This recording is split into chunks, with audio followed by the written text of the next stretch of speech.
Chapter 13. The Dying of the Dragons. The Blacks and the Greens. The Dance of the Dragons is the flowery name bestowed upon the savage internecine struggle for the Iron Throne of Westeros fought between two rival branches of House Targaryen during the years 129 to 131 AC. To characterize the dark, turbulent, bloody doings of this period as a dance strikes us as grotesquely inappropriate. No doubt the phrase originated with some singer. The dying of the dragons would be altogether more fitting, but tradition, time, and Grand Maester Munkin have burned the more poetic usage into the pages of history, so we must dance along with the rest. There were two principal claimants to the Iron Throne upon the death of King Viserys I Targaryen, his daughter Rhaenyra, the only surviving child of his first marriage, and Aegon, his eldest son by his second wife. Amidst the chaos and carnage brought on by their rivalry, other would-be kings would stake claims as well, strutting about like mummers on a stage for a fortnight or a moon's turn, only to fall as swiftly as they had arisen. The dance split the seven kingdoms in two, as lords, knights, and smallfolk declared for one side or the other and took up arms against one another. Even House Targaryen itself was divided, when the kith, kin, and children of each of the claimants became embroiled in the fighting. Over the 2 years of struggle, a terrible toll was taken on the great lords of Westeros, together with their bannermen, knights, and smallfolk. Whilst the dynasty survived, the end of the fighting saw Targaryen power much diminished, and the world's last dragons vastly reduced in number. The dance was a war unlike any other ever fought in the long history of the Seven Kingdoms. Though armies marched and met in savage battle, much of the slaughter took place on water, and, especially, in the air, as dragon fought dragon with tooth and claw and flame. It was a war marked by stealth, murder, and betrayal as well, a war fought in shadows and stairwells, council chambers and castle yards with knives and lies and poison. Long simmering, the conflict burst into the open on the third day of the third moon of 129 AC, when the ailing, bedridden King Viserys I Targaryen closed his eyes for a nap in the Red Keep of King's Landing and died without waking. His body was discovered by a serving man at the hour of the bat, when it was the king's custom to take a cup of hippocras. The servant ran to inform Queen Alicent, whose apartments were on the floor below the king's.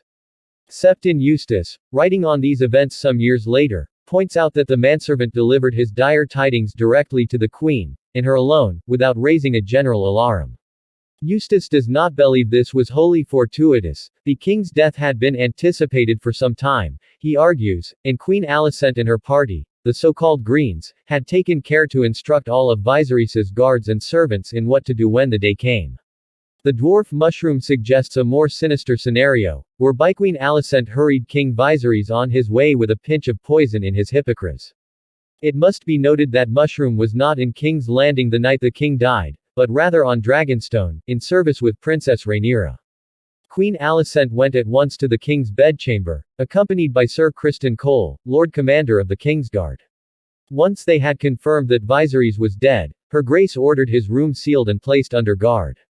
The serving man who had found the king's body was taken into custody, to make certain he did not spread the tale.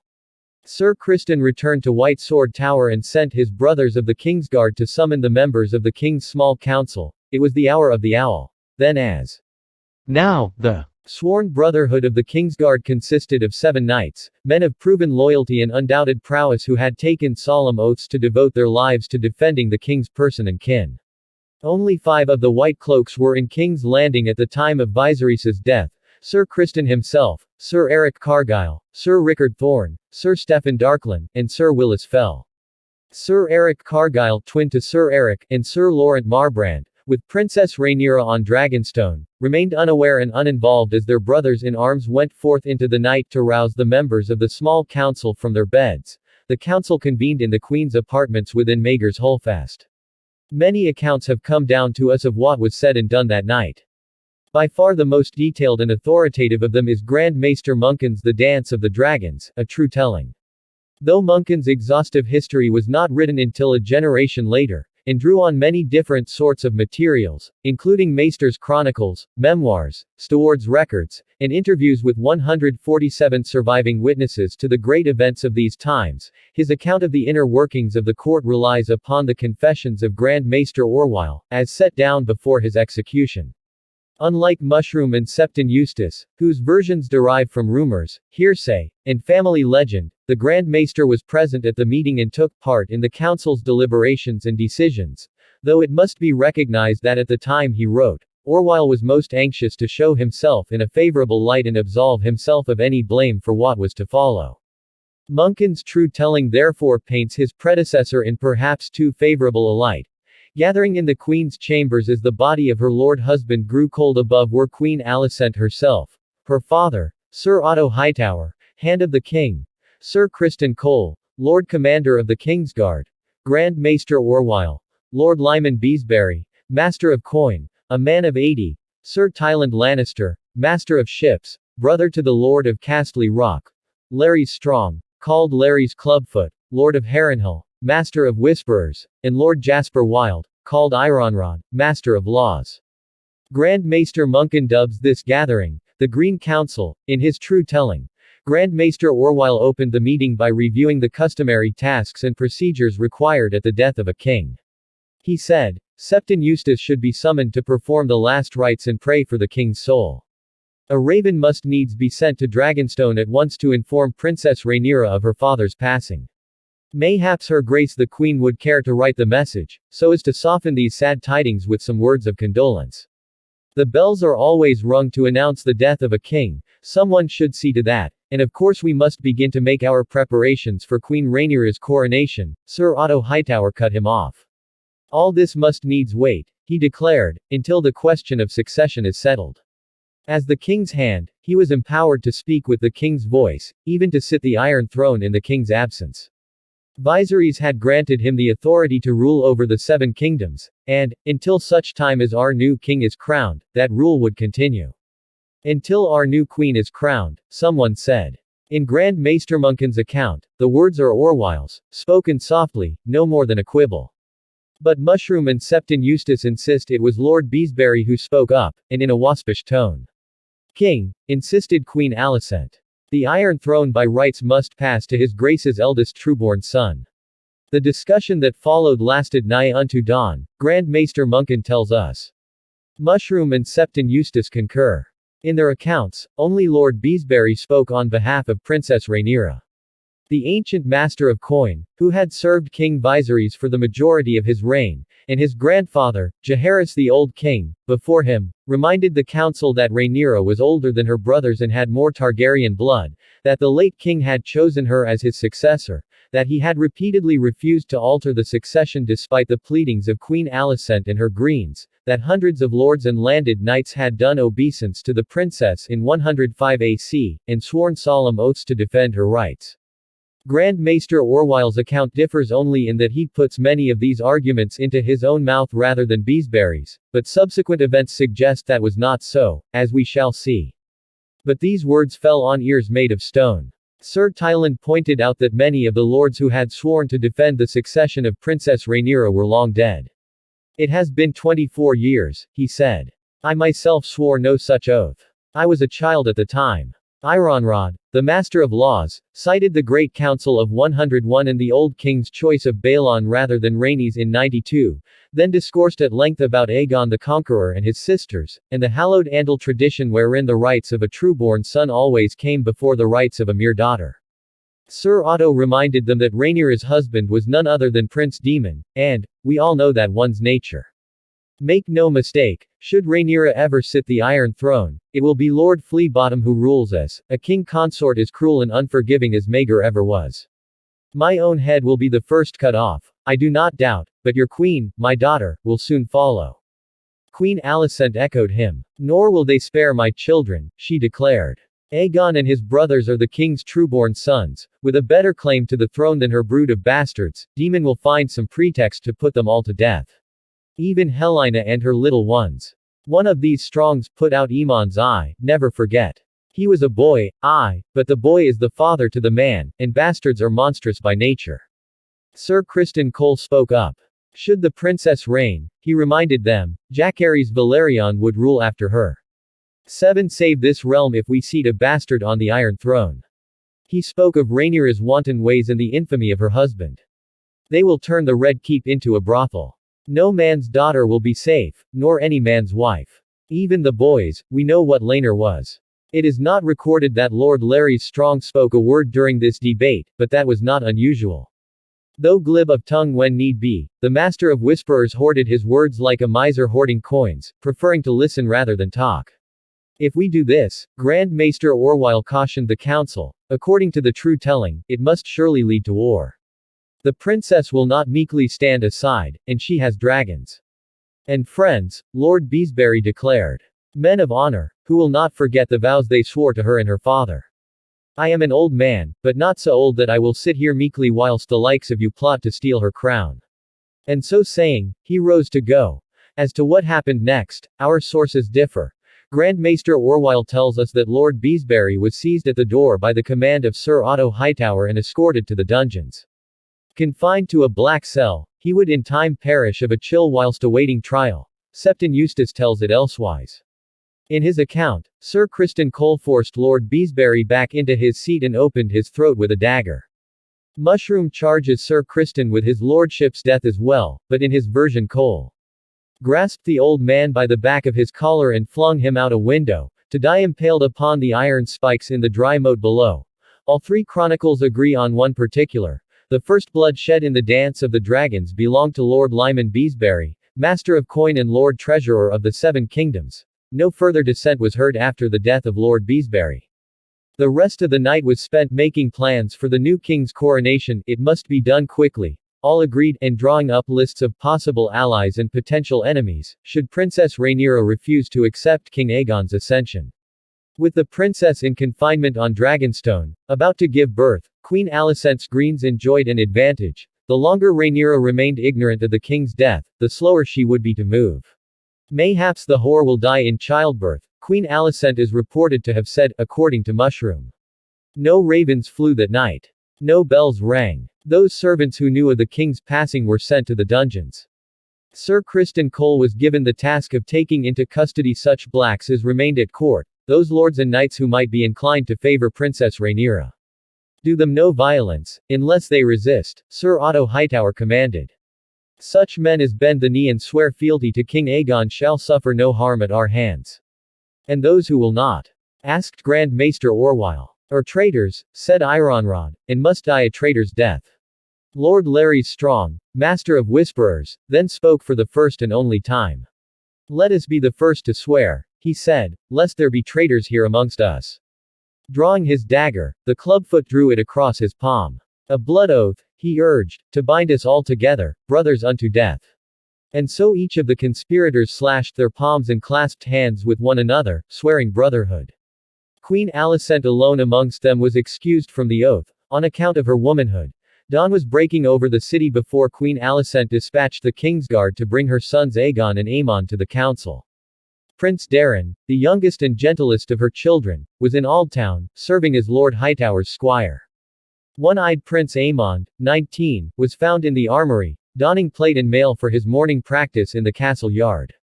Is Aegon king? He asked Sir Willis Fell, or must we kneel and kiss the old horse Cunny? Princess Helena was breaking her fast with her children when the Kingsguard came to her.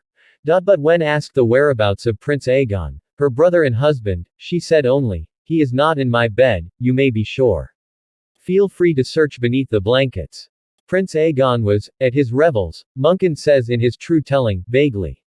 The testimony of Mushroom claims Sir Criston found the young king to be drunk and naked in a flea-bottom rat pit, where two guttersnipes with filed teeth were biting and tearing at each other for his amusement whilst a girl who could not have been more than 12 pleasured his member with her mouth. Let us put that ugly picture down to Mushroom being Mushroom, however, and consider instead the words of Septon Eustace. Though the good Septon admits Prince Aegon was with a paramour when he was found, he insists the girl was the daughter of a wealthy trader, and well cared for besides. Moreover, the prince at first refused to be a part of his mother's plans. My sister is the heir, not me, he says in Eustace's account. What sort of brother steals his sister's birthright?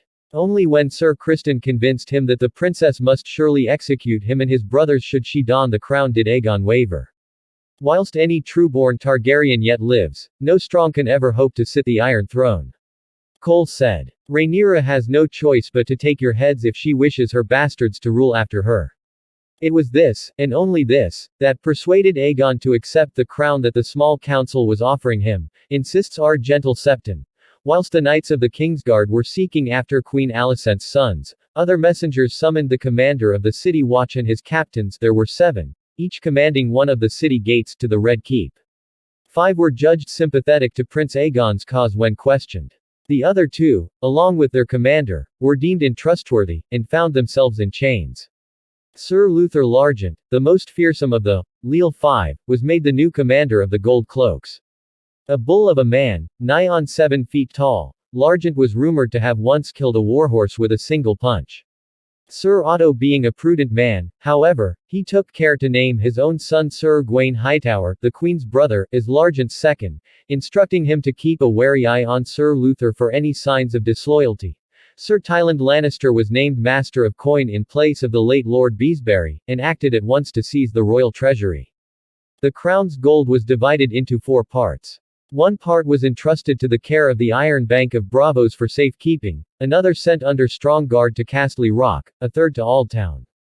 The remaining wealth was to be used for bribes and gifts, and to hire sellswords if needed. To take Sir Tyland's place as Master of Ships, Sir Otto looked to the Iron Islands, dispatching a raven to Dalton Greyjoy, the Red Kraken, the daring and bloodthirsty 16-year-old Lord Reaper of Pike, offering him the admiralty and a seat on the council for his allegiance. A day passed, then another. Neither Septons nor Silent Sisters were summoned to the bedchamber where King Viserys lay, swollen and rotting. No bells rang. Ravens flew, but not to Dragonstone. They went instead to Aldtown, to Castle Rock, to Riverrun, to Highgarden, and to many other lords and knights whom Queen Alicent had cause to think might be sympathetic to her son. The annals of the Great Council of 101 were brought forth and examined, and note was made of which lords had spoken for Viserys, and which for Rhaenys, Laena, or Laenor. The lords assembled had favored the male claimant over the female by 20 to 1, but there had been dissenters, and those same houses were most like to lend Princess Rhaenyra their support should it come to war. The princess would have the sea snake in his fleets, Sir Otto judged, and like as not the other lords of the eastern shores as well. Lords Bar Emmon, Massey, Celtigar, and Crab most like, perhaps even the Evenstar of Tarth. All were lesser powers, save for the Valerians. The Northmen were a greater concern. Winterfell had spoken for Rhaenys at Harrenhal, as had Lord Stark's Bannerman, Dustin of Barrowton and Manderley of White Harbor. Nor could House Arryn be relied upon, for the Eyrie was presently ruled by a woman, Lady Jane, the Maiden of the Vale, whose own rights might be called into question should Princess Rhaenyra be put aside. The greatest danger was deemed to be Storm's End, for House Baratheon had always been staunch in support of the claims of Princess Rhaenys and her children. Though old Lord Boromund had died, his son Boros was even more belligerent than his father, and the lesser Storm Lords would surely follow wherever he led. Then we must see that he leads them to our king, Queen Alicent declared. Whereupon she sent for her second son. Thus it was not a raven who took flight for Storm's End that day, but Vhagar, oldest and largest of the dragons of Westeros. On her back rode Prince Aemon Targaryen, with a sapphire in the place of his missing eye. Your purpose is to win the hand of one of Lord Baratheon's daughters, his grandsire Sir Otto told him, before he flew. Any of the 4 will do. Woo her and wed her, and Lord Boros will deliver the Stormlands for your brother. Fail, I will not fail, Prince Aemon blustered. Aegon will have Storm's End, and I will have this girl. By the time Prince Aemon took his leave, the stink from the dead king's bedchamber had wafted all through Maegor's Holdfast, and many wild tales and rumors were spreading through the court and castle. The dungeons under the Red Keep had swallowed up so many men suspected of disloyalty that even the High Septon had begun to wonder at these disappearances, and sent word from the Starry Sept of Aldtown asking after some of the missing. Sir Otto Hightower, as methodical a man as ever served his hand, wanted more time to make preparations, but Queen Alicent knew they could delay no longer. Prince Aegon had grown weary of secrecy. Am I a king or no? He demanded of his mother. If I am king, then crown me. The bells began to ring on the 10th day of the 3rd moon of 129 AC, tolling the end of a reign. Grand Maester Orwyle was at last allowed to send forth his ravens, and the black birds took to the air by the hundreds, spreading the word of Aegon's ascension to every far corner of the realm. The Silent Sisters were sent for, to prepare the corpse for burning, and riders went forth on pale horses to spread the word to the people of King's Landing, crying, "King Viserys is dead, long live King Aegon." Hearing the cries, Munkin writes, some wept whilst others cheered, but most of the small folk stared in silence, confused and wary, and now and again a voice cried out, "Long live our queen." Meanwhile, hurried preparations were made for the coronation. The dragon pit was chosen as the site. Under its mighty dome were stone benches sufficient to seat 80,000, and the pit's thick walls, strong roof, and towering bronze doors made it defensible, should traitors attempt to disrupt the ceremony.